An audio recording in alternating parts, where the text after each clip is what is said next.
In 2022, the Grand Cherokee got a major update introducing the new Grand Cherokee L, the Grand Cherokee 4xe, as well as exterior and interior design bits. Obviously, we have a pretty special Grand Cherokee here, being the 2023 Grand Cherokee Trailhawk 4xe, and we're definitely going to be focusing on this vehicle here during this video.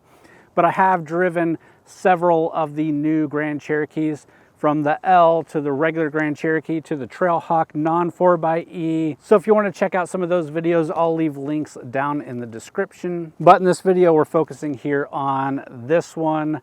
Let's get into it. And for 2023, the Trailhawk is exclusively offered in the 4xe setup. So if you want a Trailhawk, you have to get this powertrain. There are other trims offered in the 4xe, but the Trailhawk is exclusive to the 4xe. All right, and let's quickly talk about the exterior design. Now again, the exterior was completely rehauled in 2022. So this 2023 follows along with those skinnier LED headlights. You have the 7-slot Jeep grille. Our paint color here is silver zenith with gloss black accents thanks to the 4xe Trailhawk trim. We also get the glare-proof black and blue matte Trailhawk hood decal here. You get blue bits on the Jeep logo, on the Grand Cherokee logo, on the Trail Rating logo, and of course we have those blue tow hooks. We have 18-inch wheels with all-season tires. These are pretty beefy thanks to the Trailhawk trim. And you get that blue accented Jeep on the wheel. Obviously around the back you get the Trailhawk badge, the Jeep badge, and the 4xe badge. And we do have suspension that can be raised and lowered, so this trail rated Grand Cherokee 4xe delivers up to 10.9 inches of ground clearance and 24 inches of water fording. So just because it's a plug-in hybrid does not mean it's not capable. And we'll talk more about that powertrain here in a bit. But first, let's check out the cargo area of the Grand Cherokee. All right, and first off, we do have a power lifting rear hatch. Nicely done with the touch of a button, and a massive cargo area here. You do get 37.7 cubic feet of cargo volume behind that second row, and this Trailhawk is specifically offered in only the 2-row option. The Grand Cherokee L, which is the 3-row option, does not have a Trailhawk option, which should make sense. Under the cover, you do have a spare tire and some charging equipment for the plug-in part of the plug-in hybrid. You can fold that second row down and get 70.8 cubic feet of total cargo volume, which again, the cargo volume back here isn't the largest in its class, but plenty for almost anything that you'd need.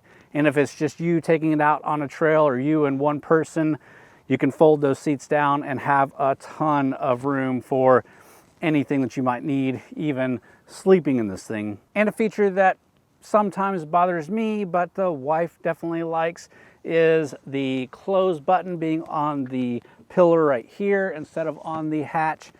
I'm so used to it being on the hatch, I always go for it here and forget that these have it right here. But the wife likes it because she's shorter and can't always reach the top, especially if you're out on a trail and it's up on a hill or something. But with that, let's go ahead and pop the hood, check out the engine, and talk about the powertrain and what makes this a 4xe.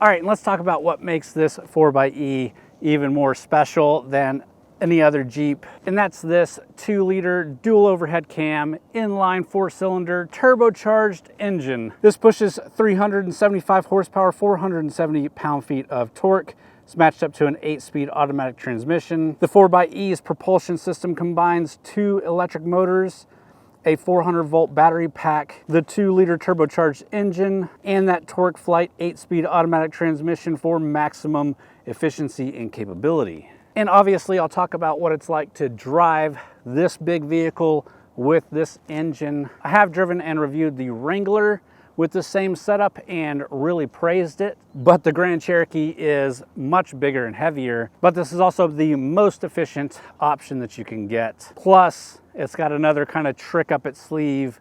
We'll talk about that again as we drive it. Before we can do that, I want to take you through the interior and some of the tech, and then we'll get it out on the road.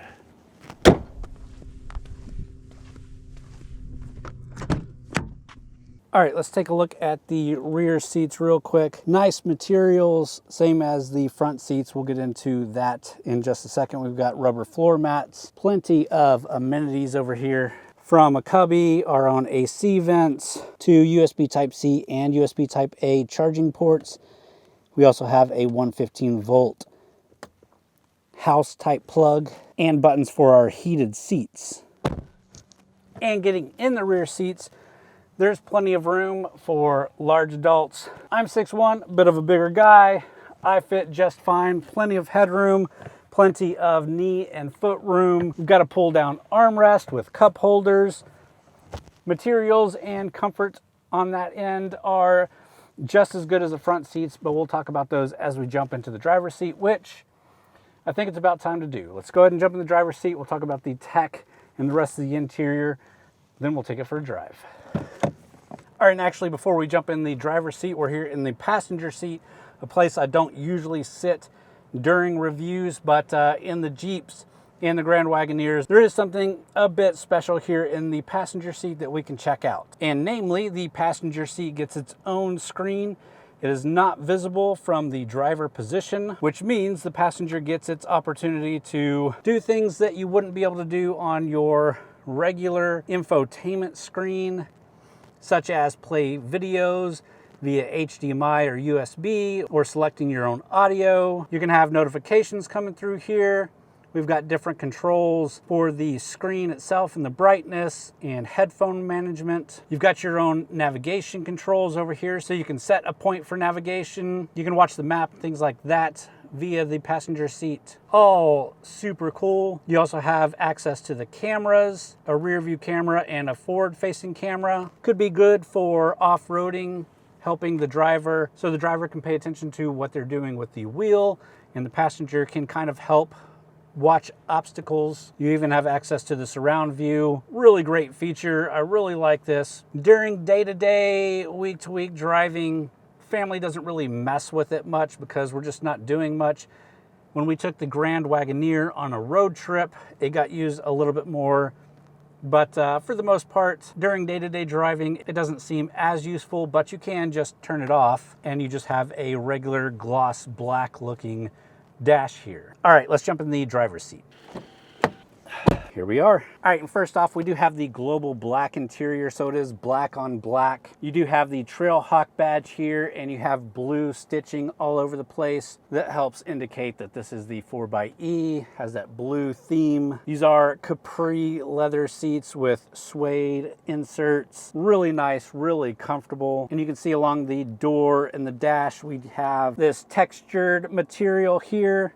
It looks really good, but the majority of the interior is a gloss black, which does get fingerprints, does accumulate a lot of dust, especially if you're off-roading with some windows down or something like that. But we talked about that screen. Let's go ahead and talk about this screen. We do have a 10.1-inch touchscreen display running Uconnect 5 with navigation. Obviously, you do have Apple CarPlay and Android Auto integrations. You also have Alexa integrated. And there's just a ton of stuff that you could go through with the Uconnect 5 system. And we've looked at it through a lot of Jeep, Chrysler, Dodge vehicles. This one specifically has a lot of off-roading features. Go figure. You have quick menus here, so you can pull up that surround view camera really easily. You can adjust and add widgets and add pages. You've got all your comfort settings in here. Our seats are heated and ventilated, as well as having a heated steering wheel. You can see a lot of the vehicle controls, including an e-hybrid page that will show you your power flow, driving history, schedules. You have off-road pages with a bunch of accessory gauges and different things that you can check out. And then of course you've got apps that you can scroll through. Again, all really common, really standard with the Jeep lineup. Above that screen, we have physical buttons here. You have a button to engage e-save mode. We'll talk about those modes in a bit. We have our lane sensing modes that can be toggled on and off, our traction mode that can be toggled on and off, hazard lights, parking sensors, a dead button, which means we're missing a feature, and then the button to turn on that passenger screen. And again, with it on, you cannot see it from the driver's perspective.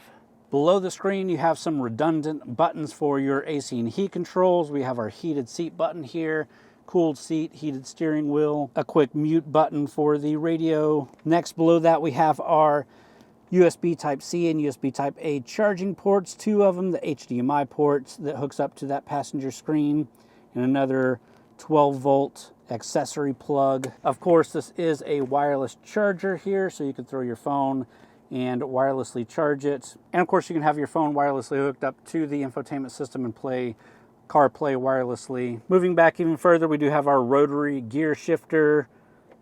Putting into reverse does pull up our camera. On this side is our height management, so you can manually adjust the height of the vehicle. This will also be adjusted automatically as you're driving to give you the best aerodynamics. And then if you put it into an off-road mode, it will automatically rise. You can see all your modes here: rock, sand, mud, snow, auto, and sport. And those are toggled through with a flip of a switch here. You do have a button for four-wheel drive low. You have a crawl control button, a sway bar disconnect button, some cup holders, easily reachable out of the way of controlling anything over here. Armrest, nice and squishy.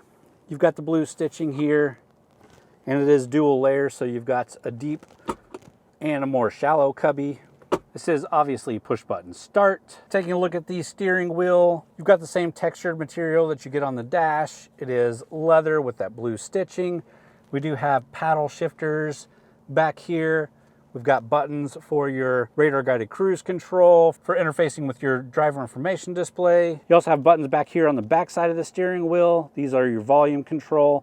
The other side is your channel seek. And finally, our fully digital display here for the driver information display that can be changed to give you information that you're needing at the moment. Very customizable, very nice. And of course, you can see all the information here about our range, about our MPG, about our battery percentage, about what mode we're in here. You can see as we change our terrain modes, we're in sport now, snow, sand and mud, and rock. And you can see that it's automatically raising, automatically turns off our traction control. A ton of info there. And then on the left-hand side of the steering wheel, we have our hybrid modes. So you have fully hybrid, you have fully electric, and you have e-save. Now, e-save is going to use the gas engine only and recharge the battery as much as possible. So if you're driving to a campsite or a trail and you want to use this in EV mode during that trail, you leave it in e-save to get your battery to 100%. If you're in hybrid, obviously it's going to use both gas and electric as much as possible to give you the best fuel economy. And then all electric is going to drain that battery pretty quickly, and you'll be running in all EV mode. Now, if you really do accelerate hard, it will kick on the gas engine even if you are in EV mode only, but you can drive this in EV mode without kicking on the gas engine, and you can go up to a pretty good speed. I'm going to put it back into e-save so that we can get some range on this thing. And obviously we need that range because we're about to take it out for a drive and talk about how it feels to drive, driving in EV mode versus driving in hybrid mode. So let's get into it. All right, so let's just get right into it. 20 miles of EV only driving with a full charge. You can charge it at home. You can charge it at some of the level 1 chargers. So it doesn't do any of the fast charging, but it doesn't have a huge battery. So it doesn't take too long to get you up to some good percentage wise. If you're just driving it on a trail in all EV mode, or you're driving it in a small neighborhood in all EV mode, it works just fine. I did do things like take my son to school in all EV mode, so driving around the neighborhood Didn't use a drop of gas, but to get this thing up to charge where it could even do that, I drove it in save mode most of the week, which means I'm not using the hybrid system at all and putting as much back into the batteries as possible. Obviously, if you charge it at home or you have a charger you can plug into, that's going to be ideal over using EV save mode. The EV save mode is definitely useful for if you're driving out to an event or a trail or a camping site, and once you get there you want to use only EV. You can make sure that the battery stays charged by putting it into EV save mode, because if you have it in hybrid mode, you will use a lot of that battery just during normal driving. So the modes are great, and I actually wish that Chrysler would adopt these modes as well. The Chrysler Pacifica that we drove that has the same kind of setup, the plug-in hybrid setup that we have here, doesn't have any real drive modes. You can put it into EV only, but there's no way to save EV, and there's no button that you push that actually gets you into a mode that it'll keep you in. So I really like it. I do think that it is even better suited in the Wrangler. One of the best off-roading experiences that I ever had was in a Wrangler 4xe. I talk about it in my review of that vehicle if you want to go check it out. But driving in all EV mode on a trail in the woods, going through the trees, cracking limbs as you drive over, with the windows down, top off, in dead silence where all you can hear is basically nature. That's a really cool experience. Being in a big SUV like the Jeep Grand Cherokee, you don't get that same sort of experience even in all EV mode. It's great for fuel economy, but the experience itself, you miss out on. So if it's the experience you're looking for, I think the Wrangler is better suited for the platform. Also, the Grand Cherokee is much heavier than the Wrangler, much heavier and bigger than the Chrysler Pacifica. So it definitely feels a little bit more sluggish in this. You do have a lot of horsepower, a lot of torque, and that's great, but it just doesn't feel quite the same it feels in those vehicles. You also do have the regenerative braking that's really heavy on this thing, so as soon as you lift the accelerator, it immediately starts braking for that regenerative braking, which is great to save battery, but it's not a great driving experience in my opinion, especially for just day-to-day driving. But some of that's going to come down to personal preference. Just on power-wise, it's plenty of power to get you where you want to go day-to-day, to get up on a highway, to cruise at highway speeds. If you're off-roading, you have plenty of torque to climb hills and mountains, whatever you need to do. Unfortunately, we don't really have the time or space to take this thing off-roading during our week-to-week reviews, but it's a Grand Cherokee Trailhawk. This thing is going to go just about anywhere. You also have conveniences like radar guided cruise control, which is great in here. You have the surround view camera, you have that passenger screen, you have a really good infotainment system and sound system in here. For a day-to-day driver, the Grand Cherokee is fantastic. Would I choose the 4xe as my day-to-day driver if there are other options? Maybe, maybe not. We'll talk a little bit more about that as we wrap this up and I give you some of my final thoughts. So it is rated from the EPA at 56 mpge. That's the combined total if you're in fully hybrid using that electric motor. Again, I spent a lot of the week using the e-save mode to charge the battery, which killed a lot of our fuel economy. I've been averaging 19.9 miles to the gallon for the full week, but that's doing the majority of driving with the gas-only option. I can definitely see this pushing up there in the high 20 miles per gallon range if you're taking it easy, staying in hybrid only. Getting up into the 50 mile per gallon range, I'm not so sure. I guess it really depends on exactly how you're driving, where you're driving, and how much of the mix of the hybrid that you're using. But all of that said, the Trailhawk Grand Cherokee, amazing vehicle. The plug-in hybrid technology, really great technology. Let's talk quickly about how much it costs when you put all that together, and then I'll give you some of my final thoughts on if I would recommend it. Let's get that going. All right, let's quickly talk about the price here. This is for the Trailhawk 4xe. Your base price is $66,155. Our full MSRP on this with destination and a few options is $73,125. That is a bunch of money. You are getting a bunch of vehicle here. Obviously all the off-roading bits from the Trailhawk, which could make this a $60,000, $70,000 vehicle on its own, but you're also getting the hybrid modes and plug-in hybrid features, so you're getting really good range.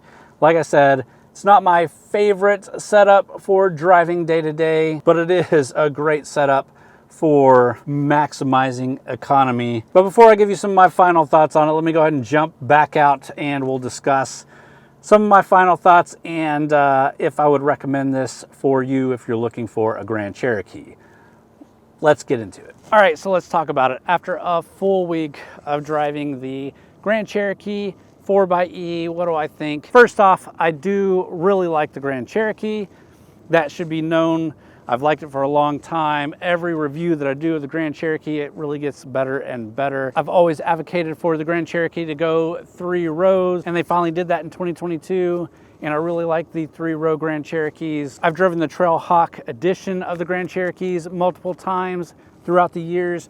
Really like it. Also, the plug-in hybrid system from Stellantis in things like the Chrysler Pacifica plug-in hybrid and the Wrangler plug-in hybrid I've driven and really like. But here in the Grand Cherokee, it's a bigger, heavier vehicle. It's not terrible in here or anything, but it's definitely more noticeable that it struggles more in this vehicle. You do get really great fuel economy. We've had great fuel economy the entire week that we've been driving it here, and that is just undeniable. But if I was purchasing a Grand Cherokee, I would probably save some money by not getting the 4xe. Again, this is $71,000. Of course, if you want the Trailhawk, you can only get it in the 4xe. So there's that. But I'm also doing basically no off-roading in my day-to-day life, and having something like a Summit Reserve for the same sort of price or even cheaper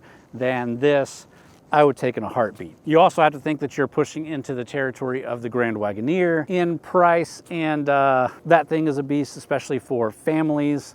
So it kind of depends on exactly what you're looking at the vehicle for. If you want an ultimate off-roading vehicle, the Wrangler is a great choice, but if you want a Grand Cherokee ultimate off-road vehicle, this Trailhawk only comes in the 4xe, and again, it's not terrible, but for day-to-day driving, it is a bit more sluggish. A bit worse of an experience than just having the full gas engine. And I wouldn't say the same for the Pacifica or the Wrangler. So with that, I hope that helps you make a decision if you're considering the Grand Cherokee, or if you just came here for information or entertainment value. I hope you got that as well. If you enjoyed the video, please hit the thumbs up button. Leave me a comment down below. Let me know what you think about the Grand Cherokee Trailhawk 4xe, the 4xe system in general, the Grand Cherokee in general. Whatever it is that you have on your mind, just leave it down in the comments. Subscribe to the channel if you're into automotive reviews. We do a different review every week. You should also go check out TXGARAGE.com, where we do a lot of written reviews as well as event news coverage over there from a lot of great authors, not just myself. So definitely worth checking out. But with that, that's all I got for this one. Thanks for watching.